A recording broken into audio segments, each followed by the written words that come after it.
Hello, hello, hello, everyone. It's so good to see all of you. My name is Lauren Jin, and I am the Program Manager for Food Experiences at ISS Guggenheimer. Thank you so much for joining another one of our Lead, Grow, Deepen events. Whether this is your first time attending, you're attending monthly, or you're watching on replay, welcome. At ISS Guggenheimer, our diversity, equity, and inclusion culture is made up of 3 pillars: lead, grow, and deepen. The goal of this series is to help us become an organization that leads with inclusion, which unlocks the power of diversity so that we can deepen our user and community partnerships. Today, we have a super, very special Earth Day edition of Lead, Grow, Deepen, featuring CEO and founder of Babylon Micro Farms, Alexander Olesen. I am so excited to welcome you, Alexander. Hi, how are you doing? Hey, Lauren. I'm very excited to be here. Thanks for having me. So we have a lot to cover today. I'm super excited for Alexander to tell us all about Babylon Micro Farms, what it is they do, and how this really has tied into all of our sustainability initiatives, especially around Earth Day. I also want to call out that we do have a chat box if you're watching with us live over on the right-hand side of your screen. So throughout this event, if Alexander says something and you're like, yes, I super love that, I support that, like, we want to hear from you there. If you have questions for Alexander, please feel free to put them in the chat box as we're going, and we'll answer some of those questions when we have a moment. All right, we have some folks piping in. I know we have some folks from the Bay Area. We have some folks from Boulder. I know we have some folks from Texas as well joining us. So Alexander, before we dive super deep into Babylon Micro Farms, I want you to share with us a little bit about what inspired you to pursue social entrepreneurship first, and maybe even more specifically than that, vertical farming. Can you tell us a little bit about that? Yeah, well, I was initially hooked on the idea of social impact businesses and this idea of a triple bottom line, right? It's like the idea that you can have profit and purpose and kind of do good. And that idea of, and then that way of doing business is something that I was really kind of interested in. And with regards to the vertical farming, I was introduced to indoor ag through a sustainability project where we were designing small, low-cost hydroponic systems, posting the designs online open source, which means that other people could see those designs and then build them. And so the idea there was that people might start building their own micro farms to feed themselves in refugee camps. That was the initial idea. And through the project, I became hooked on building hydroponic systems and realized that you could actually have small indoor farms here in the US. And that was kind of where the whole idea for Babylon came from. But I think across the spectrum, you see that indoor farming is really a transformative way of growing food that's going to eliminate the supply chain and ultimately allow people to have access to fresher, healthier quality products. So what's not to love? Nothing. Like we love everything about that. So, Earth Day is approaching on April 22nd. So, that's Friday this week. And the theme is Invest in Our Planet. And so, that was one of the reasons I was super excited to invite you on this week, leading up to Earth Day. Often we reflect around Earth Day how we can practice better environmental stewardship, maybe to protect the planet for the future, right? But I think this is also an opportunity to advocate for secure, sustainable food systems for our present communities as well. Can you tell us a little bit more about how this may have driven or supported the birth of Babylon microfarms? Yeah, I think I guess I'd start with a disclaimer that indoor farming is part of the solution, not the solution. I think what we're seeing is that there's a transformation happening across the way people source and grow food. So sort of up and down the supply chain, there are a lot of incremental changes that are happening, and certain companies like us that are kind of cropping up to create completely new ways of doing things. And so you're seeing that from the way that food is transported, the way it's grown, through to kind of how the waste is reused. And I think across the board, you're going to need to see significant changes in order to create much more resilient and sustainable solutions moving forward. And if that's done correctly, we should have a much more robust system that ultimately leads to better outcomes for everyone. And I think that, as culinary professionals, we're always really, really invested in kind of understanding where our food comes from and the energy and efforts that it takes to get the products, into our establishments so that we can work with them and, delight our guests every single day. And I think, the type of farming that you're talking about is probably something that, some people might be a little bit familiar with, might have heard of before, but might not really fully understand, the complete system, what it is you do, maybe some of the benefits. So would love for you to introduce us to this concept of vertical farming as if it's, the first time that we're hearing about it, and talk a little bit more about what you do at Babylon specifically. Sure. So, I guess to start things off, indoor farming uses hydroponics. So we grow plants in water instead of soil.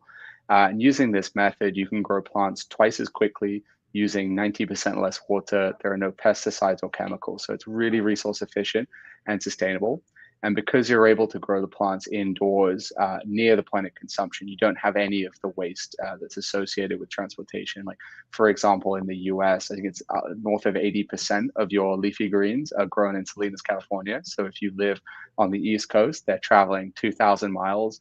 They're losing, it's upwards of 60% waste before it reaches the plate. So it's really, really inefficient. And indoor farming provides a solution for that. And what we're seeing is that there are big factory operations in greenhouses and plant factories, as they're called, cropping up. And then there are kind of a lot of DIY hobby growers. And then we exist in this middle ground where we're serving on site business customers, enabling them to grow some or all of their fresh herbs, leafy greens, flowers, things like that on site using these modular vertical farms. So if it's right with you, Lauren, I'm going to show some slides now and just kind of run through what we do at Babylon. Absolutely. Okay, so our goal is to make perfect produce accessible to anyone. And we really think that we've never made it so easy. So traditionally, growing food on site is difficult, except for those with the space and know-how. Yet hyperlocal food is better for you and the planet. And our goal is to make it accessible to anyone so that they can have access to nutrient-dense, pesticide-free, and plastic-free produce.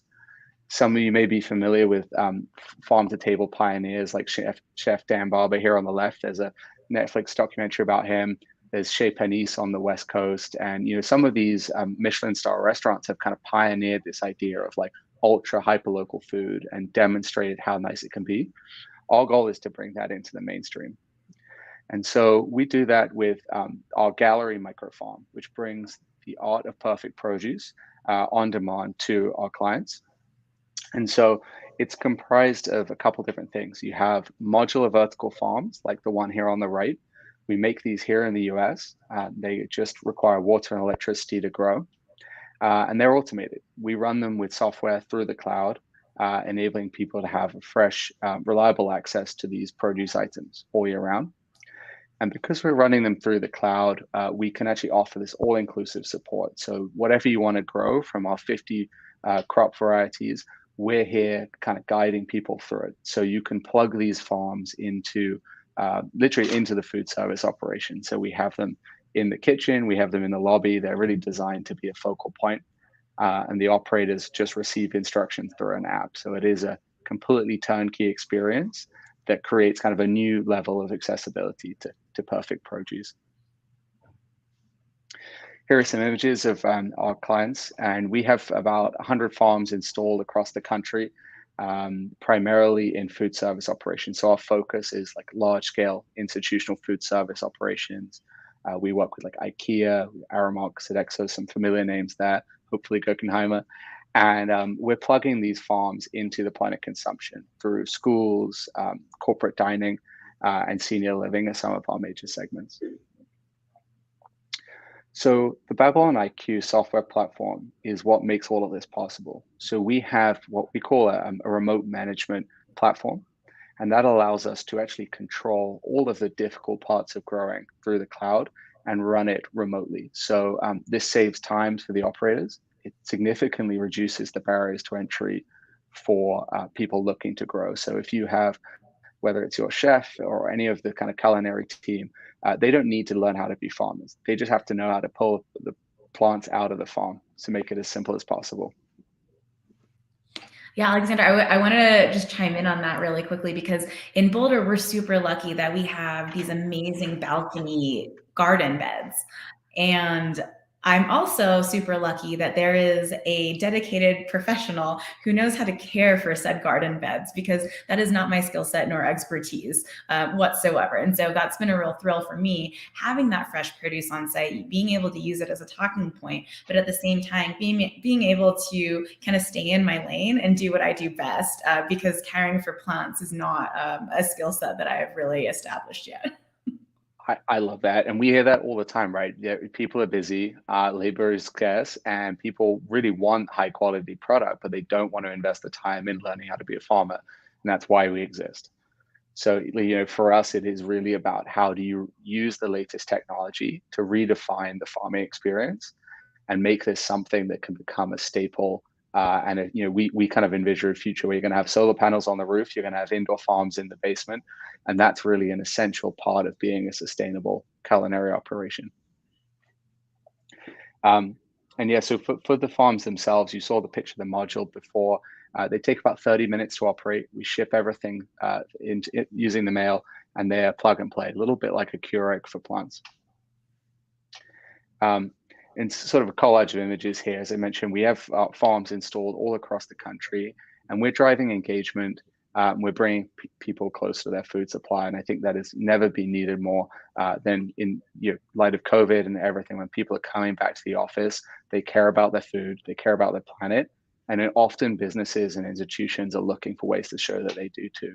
So implementing vertical farms on site can be a great platform to support broader sustainability initiatives. And from a culinary point of view, we act as a silent sustainability partner. So we're helping change menu items, whether that's with the seasons or just month to month. And then we have a content and like catalogs of different tools that our clients can use. So like we have a banking client that uses the farms to do a CSA, where they give the produce out to their clients. We work with schools and senior living communities where they're using this as a nutritional education tool. They're really it's really very flexible. And of course, because you can grow so many varieties, it's kind of a fun thing for chefs to play with and use that to innovate on their menus. And behind the scenes, we're a really data-driven organization. Our platform is automated, the produce is hyperlocal, and our data enables us to measure the effectiveness of this at scale. We have clients with tens of locations and some with hundreds where they're implementing this across their organizations, and we're able to provide them data on a quarterly basis saying what they've grown, who's been growing it, and that's all helping them track the efficacy of these farms and implementing it at scale. And these can actually qualify for like WELL, ASHI, and LEED certifications, among others. So we're really trying to build that data-driven muscle to support our client sustainability organization. Yeah, and our goal is to make this produce, sustainably grown produce, accessible as possible. And yeah, we'd love to discuss this with any of your clients. So, Lauren, I guess I'll stop there, and yeah, back to you. Yeah, I think that even before the presentation, I was sort of blown away by when you said that, what was it, 90% of leafy greens are from the Salinas Valley area? 80%? Yes, yeah, That's it's so shocking to me. I mean, I used to live in the Bay Area, and so I was super, super lucky to have all of those things really close by. But now I live in the Rocky Mountain region, right? It's snowy and cold for, a third of the year. And so I can't even imagine, like outdoor traditional farming methods wouldn't really work the same way here that they do in the Salinas area. And I did just learn that there was a new hydroponics facility opening up in Denver. And I see that, this could be so valuable because you are able to grow things year round that you otherwise wouldn't. right. Yeah, and we see this, across the country. There are like huge swathes of the country where you literally can't grow certain herbs and leafy greens like that. It's certainly not throughout the year, and so indoor farming, whether it's what we do or these greenhouses, are a great option for people and communities to kind of have that local supply. And there are a lot of positive externalities with it. Just having farms like in cities, it's new jobs, it's a new industry, and hopefully you're giving people better food in the process. Yes. Okay. So we are talking to a large group of culinarians on this call right now. So I wanted to maybe like debunk a couple of myths that I've heard. When I was doing some research on the internet, I pull up hydroponic, grown vegetables. It seems that most of the articles on there compare it and they say like natural farming versus like hydroponic, right? And I feel like it gives it a little bit of like a negative stigma. And people say that, oh, well, this is only grown in water. Like, does it still taste good or does it taste really watered down? And Cheryl's asking a great question as well. How do you replicate like the nutrients that the plants would require from the soil? So can you talk to us a little bit about that? Yeah, so I think the way to look at it is hydroponics, like any new technology, has suddenly hit some really major inflection points. So, literally, in the last couple of years, have we seen developments in the technology and the machine learning behind it develop to a point where we can dial in these recipes for the plants to make it replicate sort of outdoor growth and therefore give it a higher nutritional profile and a better flavor. There are a lot of stories in sort of decades past of watery tomatoes and things like that from hydroponics. And I think what we're seeing now is that technology and kind of advances in nutrient science, among other things, meaning that the things that are being fed to the plant are much more tailored to the different crop variety. And we do that at Babylon, right? We have growth recipes for each crop variety. And over time, as we install more farms, we're actually dialing those in to make sure that the plants are getting exactly what they need. And that's enabling us to give them actually like higher nutrient density and better flavors. So I guess it's one of these things, you've got to see it to believe it. And the industry as a whole has just come along such a long way that it's now able to compete with that outdoor grown crop. Have you done side-by-side taste tests? Like any learnings that you've gotten from there? So I would say we've actually gone one step further. We do lab testing of our produce compared to major organic retailers, and we're significantly more nutrient dense. And I would say that is partially to do with the technology and everything, but it's mainly to do with freshness, right? We're harvesting from the farm to the plate in minutes in some cases or hours, whereas even sort of high quality product can still have been transported across the country. And so really like for a lot of fresh produce items, the quality is a function of freshness, in which case you don't get fresher than what we do. Yeah, it's funny because so like my background's in food science, and I still remember as I was getting my undergraduate degree being in labs, and we would go harvest product, we would go to the store and get different product and like blend it all up and measure like the nutrient profiles. And often we would find that one of the larger contributors to like having more nutrients or identifying more vitamins and whatnot in those vegetables was how quickly we were able to analyze them from when they were harvested, right? Because they didn't have to sit in the sunshine, they didn't have to travel travel hundreds and hundreds of miles. They weren't just sitting in cold storage. And so that was one of the big contributors. So I feel very validated.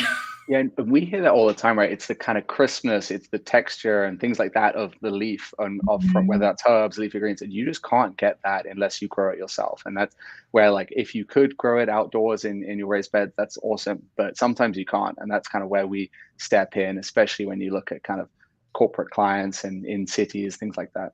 Yeah. Okay. So I have another question for you.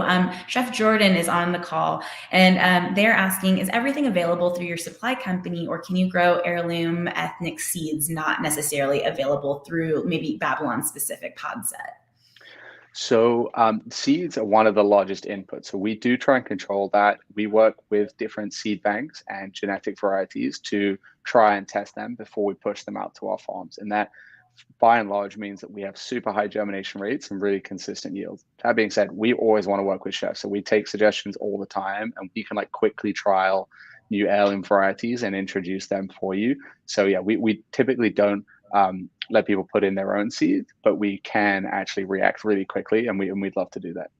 Okay, so Chef Jordan, chefs on the call, if there's something that you haven't necessarily seen grown hydroponically in the past, but you are curious to see whether it would be successful or not, I think, Alexander would be more than willing to listen.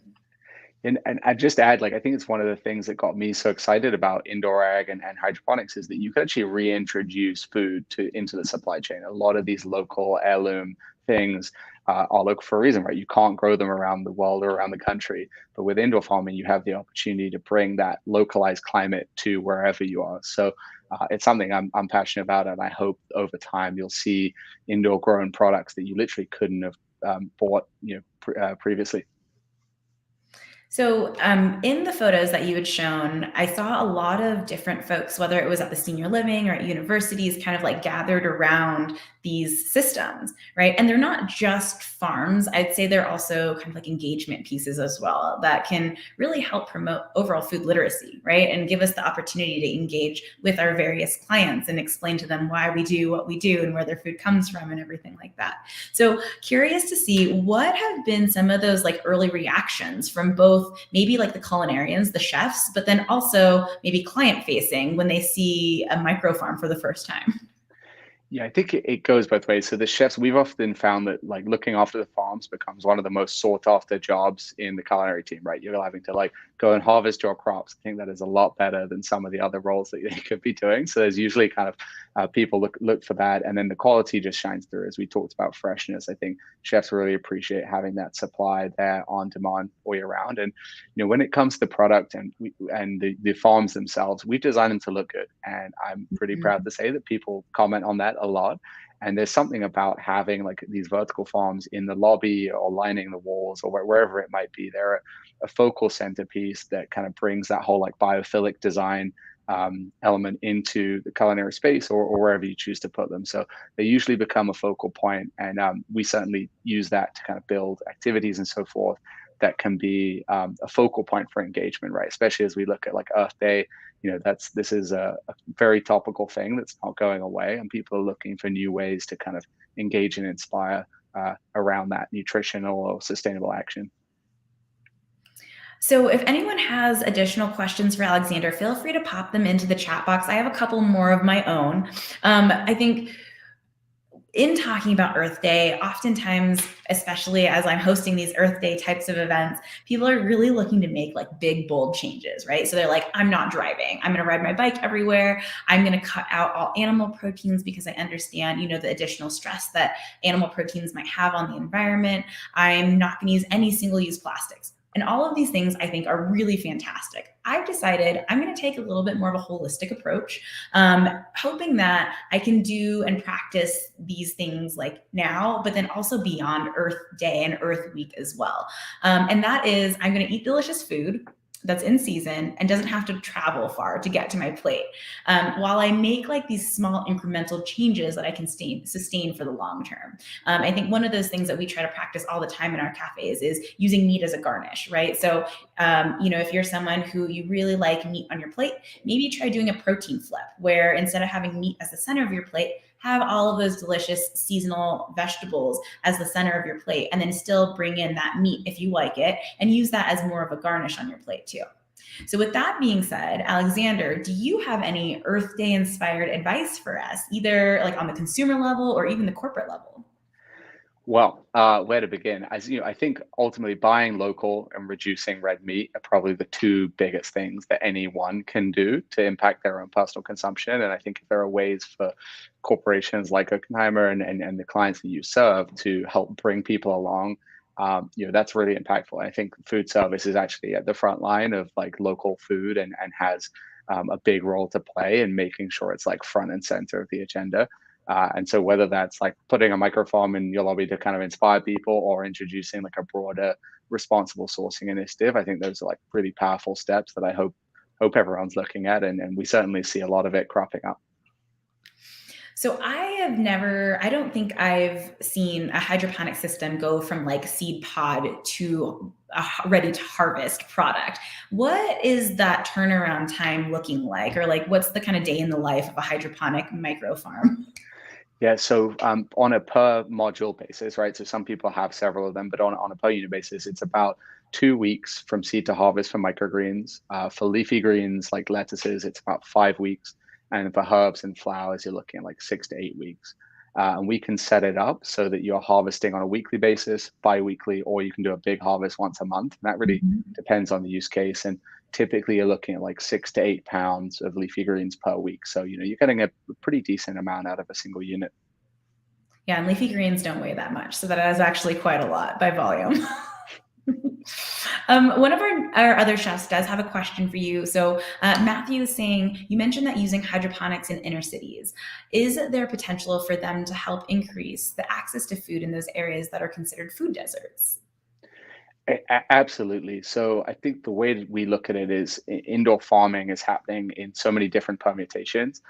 We're focused on this kind of like on-site small-scale farming, which is ideal for like inner city areas. So right now, we're very early stage, we're low volume. We have to work with kind of big thought leaders like Oppenheimer and others to kind of push these out to big corporations. But over time, we want to drive those costs down and work on farms that can be run as businesses so that you can see kind of small scale, like mom and pop indoor farms crop up. And that's going to have a really big impact on local economies and on food deserts. So I think that's one of the biggest things going for indoor farming, whether it's us or other people, is like bring that food production into inner cities and help people have access to fresh product. And Alexandra, it's our last lead grow Deepen. We had a really good conversation with a co-founder of kind of like a technology company that's also working in the food space as well. And for folks who have been in the food industry for a long time, seeing these like really big technology pieces coming into play can be different, right? And I think that seeing that change is really, really different. So if I had a group of chefs who was still really on the fence about, using this piece of technology to grow their food in a not as traditional manner, what would you say to them? I think there's a difference between like technology that's intimidating, like a new ERP system or something, and then technology like ours, which is designed to make your life easier. And I think we're not asking people to do any kind of heavy lifting. If anything, all of the technology is existing behind the scenes so that people just plant and harvest. I think from that point of view, hopefully it's really not too daunting a task to look at using the farms. And then from the kind of hydroponics and this being a new method, like we've got to embrace new things. We've got to embrace innovation. And once you see and taste the product, I think it speaks for itself. And like ultimately, this is a piece of the solution towards a more sustainable future. So I think it's well worth a try to see what it's like to source some of your product from a microphone. Absolutely. When can we taste the product? That's what I want to know. I haven't tasted it yet and I'm dying to. We, we'll figure out a way to make that happen. Well, I really want to thank you. We're coming up on time now. So I want to extend so much gratitude towards you for taking the time to educate all of us. I feel like I learned a lot in just a short 30 minutes. Thank you so much. I think the work that you're doing is incredibly inspiring, especially around a topic like sustainability and Earth Week this week. So Alexander, appreciate you taking the time. Don't be a stranger. You have some friends here at Guggenheimer. And again, really appreciate you chatting with us today. Thanks so much, Lauren.